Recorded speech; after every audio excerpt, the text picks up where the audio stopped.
Hello everyone, welcome to my YouTube channel. हमारे YouTube channel BKMGS centre में आप सबका बहुत बहुत स्वागत है। संविधान के इस सीरीज में हम लोग का आज का जो टॉपिक है आपात उपबंध के बारे में हम लोग जानेंगे कि आपात उपबंध क्या है। तो आइए हम लोग देखते हैं कि संविधान में आपात उपबंध क्या है। पहला है कि भारतीय संविधान में 3 प्रकार के आपातकाल की व्यवस्था की गई है।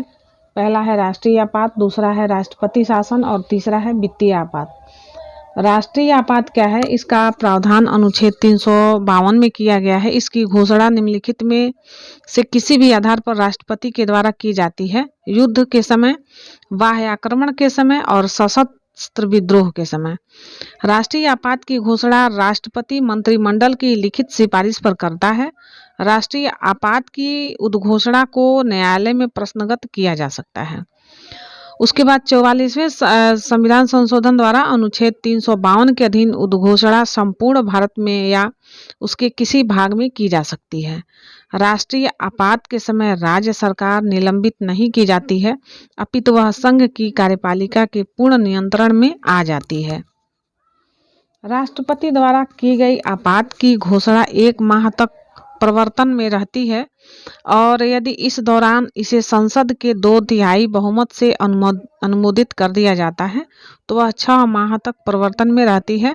संसद इसे पुनः एक बार में 6 महीने तक बढ़ा सकती है।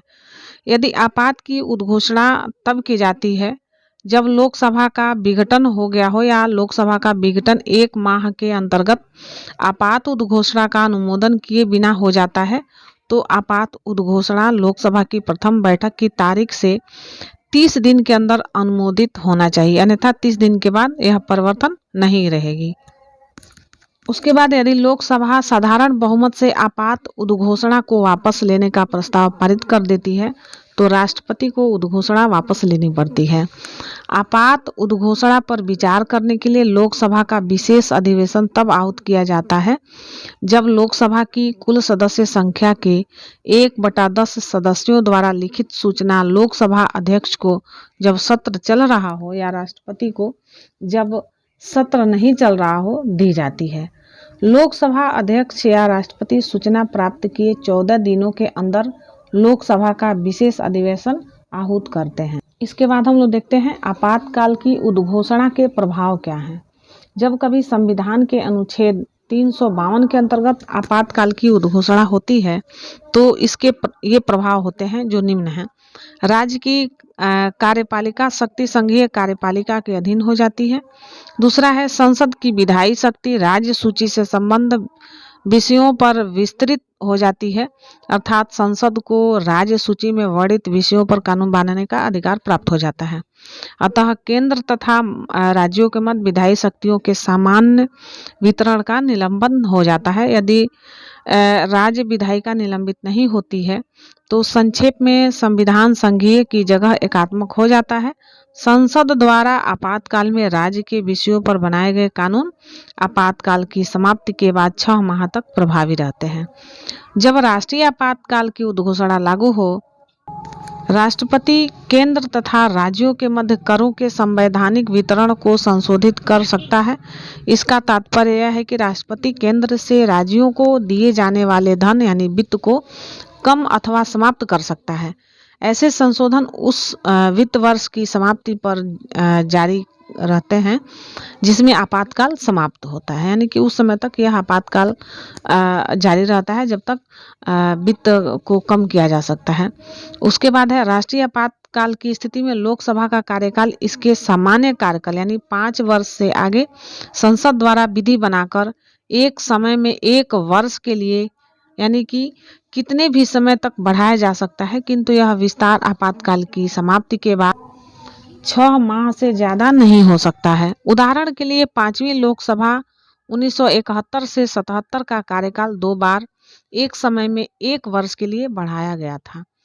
अनुच्छेद 358 एवं 359 राष्ट्रीय आपातकाल में मूल अधिकार पर प्रभाव का वर्णन करते हैं। अनुच्छेद 358 अनुच्छेद 19 द्वारा दिए गए मूल अधिकारों के निलंबन से संबंधित है। यदि अनुच्छेद 359 अन्य मूल अधिकारों के निलंबन यानी कि अनुच्छेद 20 एवं 21 द्वारा प्रदत्त अधिकारों को छोड़कर इससे संबंधित होता है। अनुच्छेद 358 के अनुसार जब राष्ट्रीय आपात की घोषणा की जाती है, तब अनुच्छेद 19 द्वारा प्रदत्त 6 मूल अधिकार स्वतः ही निलंबित हो जाते हैं। दूसरे शब्दों में कहा जा सकता है कि राज्य अनुच्छेद 19 द्वारा प्रदत्त 6 मूल अधिकारों को कम करने अथवा हटाने के लिए कानून बना सकता है अथवा कोई कार्यकारी निर्णय ले सकता है। ऐसे किसी कानून अथवा कार्य को इस आधार पर कि यह अनुच्छेद 19 द्वारा प्रदत्त 6 मूल अधिकारों का उल्लंघन है, चुनौती नहीं दी जा सकती है। जब राष्ट्रीय आपातकाल समाप्त हो जाता है, तो अनुच्छेद 19 स्वतः पुनर्जीवित हो जाता है, यानी कि आपातकाल में जो मूल अधिकार है वह स्वतः ही समाप्त हो जाते हैं। उसके बाद देखते हैं 1948 में 44वें संविधान संशोधन अधिनियम ने अनुच्छेद 358 की संभावना पर 2 प्रकार से प्रतिबंध लगा दिया था। प्रथम, अनुच्छेद 19 द्वारा प्रदत्त 6 मूल अधिकारों को युद्ध अथवा बाह्य आक्रमण के आधार पर घोषित आपातकाल में ही निलंबित किया जा सकता है, न कि सशस्त्र विद्रोह के आधार पर। दूसरे, केवल उन विधियों को जो आपातकाल से संबंधित है चुनौती नहीं दी जा सकती है तथा ऐसे विधियों के अंतर्गत दिए गए कार्यकारी निर्णयों को भी चुनौती नहीं दी जा सकती है। उसके बाद है अन्य मूल अधिकारों का निलंबन। अनुच्छेद 359 राष्ट्रपति को आपातकाल में मूल अधिकारों को लागू करने के लिए न्यायालय जाने के अधिकार को निलंबित करने के लिए अधिकृत करता है। अतः 359 के अंतर्गत मूल अधिकार नहीं अपितु उसका लागू होना निलंबन होता है।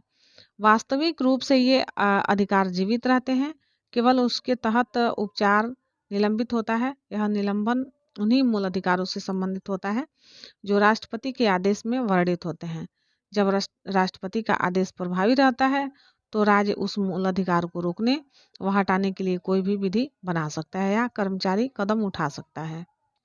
ऐसी किसी भी विधि या कार्य को इस आधार पर चुनौती नहीं दी जा सकती है कि यह संबंधित मूल अधिकार से साम्य नहीं रखता। इस विधि के प्रभाव में किए गए विधायी व कर्मचारी कार्यों को आदेश समाप्ति के उपरांत चुनौती नहीं दी जा सकती है। 44वां संविधान संशोधन अधिनियम 1978 अनुच्छेद 359 के क्षेत्र में 2 प्रतिबंध लगाता है।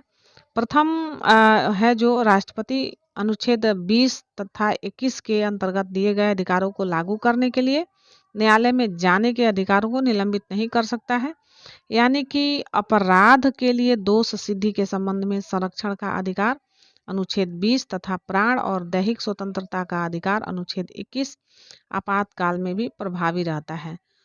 द्वितीय, केवल उन्हीं विधियों को चुनौती से संरक्षण प्राप्त है जो आपातकाल से संबंधित हैं। इन विधियों व कार्यों को नहीं तो इसके तहत बनाए गए हैं। अब देखते हैं हम लोग अनुच्छेद 358 और 359 में क्या अंतर है। अनुच्छेद 358 केवल अनुच्छेद 19 के अंतर्गत मूल अधिकारों से संबंधित है, जबकि अनुच्छेद 359 जो है उन सभी मूल अधिकारों से संबंधित है जिनका राष्ट्रपति के आदेश द्वारा निलंबन हो जाता है। दूसरा है अनुच्छेद 358 स्वतः ही आपातकाल की घोषणा होने पर अनुच्छेद 19 के अंतर्गत के जो मूल अधिकारों का को निलंबित कर देता है। दूसरे अनुच्छेद जो है 359 है मूल अधिकारों का निलंबन स्वतः नहीं करता है। यह राष्ट्रपति को शक्ति देता है कि वह मूल अधिकारों के निलंबन को लागू करे। तीसरा है अनुच्छेद 358 केवल बाह्य आपातकाल, जब युद्ध या बाहरी आक्रमण के आधार पर आपातकाल घोषित हो उसमें लागू होता है, न कि आंतरिक आपातकाल में। जब सशस्त्र विद्रोह के कारण आपातकाल घोषित हो इसके समय। और दूसरी ओर अनुच्छेद 359 बाह्य तथा आंतरिक दोनों आपातकाल में लागू होता है। चौथा अंतर है कि अनुच्छेद 358 अनुच्छेद 19 को आपातकाल की संपूर्ण अवधि के लिए निलंबित कर देता है, जबकि अनुच्छेद 359 मूल अधिकारों के निलंबन को राष्ट्रपति द्वारा उल्लेख की गई अवधि के लिए लागू करता है। यह अवधि संपूर्ण आपातकालीन अवधि या अल्पावधि हो सकती है। पांचवा अंतर देखते हैं हम लोग। अनुच्छेद 358 संपूर्ण देश में तथा अनुच्छेद 359 संपूर्ण देश अथवा किसी भाग विशेष में लागू हो सकता है। अनुच्छेद 358 अनुच्छेद 19 को पूर्ण रूप से निलंबित कर देता है, जबकि अनुच्छेद 359 अनुच्छेद 20 व 21 को निलंबित को लागू नहीं करता है। अनुच्छेद 358 राज्य को अनुच्छेद 19 के अंतर्गत मूल अधिकारों से साम्य नहीं रखने वाले नियम बनाने के अधिकार देता है, जबकि अनुच्छेद 359 केवल उन्हीं मूल अधिकारों के संबंध में ऐसे कार्य करने का अधिकार देता है जिन्हें राष्ट्रपति के आदेश द्वारा निलंबित किया गया है। अनुच्छेद 352 के अधीन बाह्य आक्रमण के आधार पर आपात की घोषणा जो है, प्रथम घोषणा चीनी आक्रमण के समय 26 अक्टूबर 1962 को की गई थी। यह उद्घोषणा 10 जनवरी 1968 को वापस ले ली गई थी। दूसरी बार आपात की जो घोषणा हुई थी 3 दिसंबर 1971 को हुआ था, पाकिस्तान के युद्ध के समय की गई थी, यानी यह इसका आधार जो था बाह्य आक्रमण था। तीसरी बार राष्ट्रीय आपात की घोषणा 26 जून 1975 को आंतरिक गड़बड़ी की आशंका के आधार पर की गई थी और दूसरी बार तीसरी उद्घोषणा को मार्च 1977 में वापस ले लिया गया था।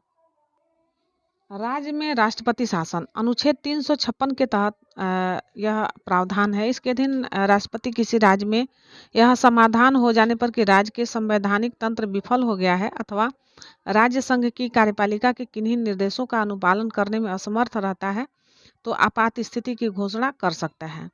राज्य में आपात की घोषणा के बाद संघ न्यायिक कार्य छोड़कर राज्य प्रशासन के कार्य अपने हाथों में ले लेता है। राज्य में आपात घोषणा की अवधि 2 माह होती है। इससे अधिक के लिए संसद से अनुमति लेनी पड़ती है, तब यह 6 माह की होती है।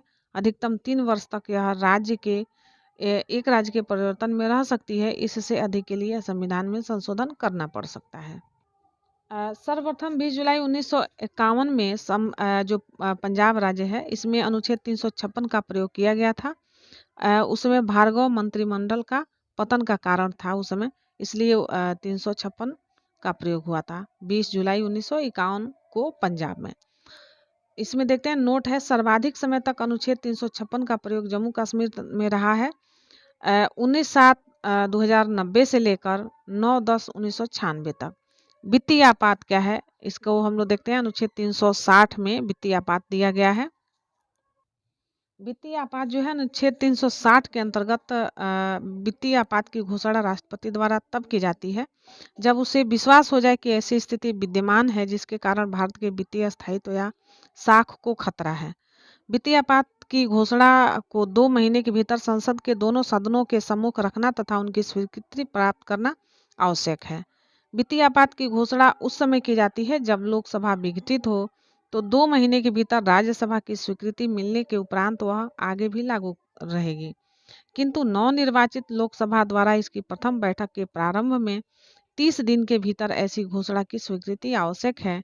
इसकी अधिकतम समय सीमा निर्धारित नहीं की गई है, यानी एक बार यदि इसे संसद के दोनों सदनों में मंजूरी प्राप्त हो जाए तो वित्तीय आपात अनिश्चित काल के लिए तब तक प्रभावी रहेगा जब तक उसे वापस न ले लिया जाए। राष्ट्रपति वित्तीय आपात की घोषणा को किसी समय वापस ले सकता है। वित्तीय आपात का प्रभाव क्या होता है हम लोग देखते हैं। उच्चतम न्यायालय, उच्च न्यायालय के न्यायाधीशों और संघ तथा राज्य सरकारों के अधिकारियों के वेतन में कमी की जाती है, यानी कमी की जा सकती है। राष्ट्रपति आर्थिक दृष्टि से किसी भी राज्य सरकार को निर्देश दे सकता है।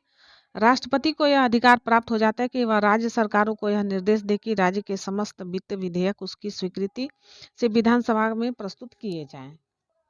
और उसके बाद से राष्ट्रपति केंद्र तथा राज्यों में धन संबंधी विभाजन के प्रावधानों में आवश्यक संशोधन कर सकते हैं। तो इस तरह से वित्तीय आपात का प्रभाव होता है और आपातकाल के समय ये सारे प्रावधान किए जाते हैं। तो हम लोगों ने आज वित्तीय आपातकाल के बारे में जाना। इसमें राष्ट्रपति की क्या भूमिका है, किस अनुच्छेद के तहत इसमें कौन सी व्यवस्थाएं लागू होती हैं। तो उम्मीद है आप लोगों को ये सेशन अच्छा लगा होगा। सेशन अच्छा लगा हो तो हमारे वीडियो को लाइक करिए, कमेंट करिए, हमारे चैनल को सब्सक्राइब करिए। मिलते हैं हम लोग अगली वीडियो में। Thank you for watching this video. जय हिंद, वंदे मातरम।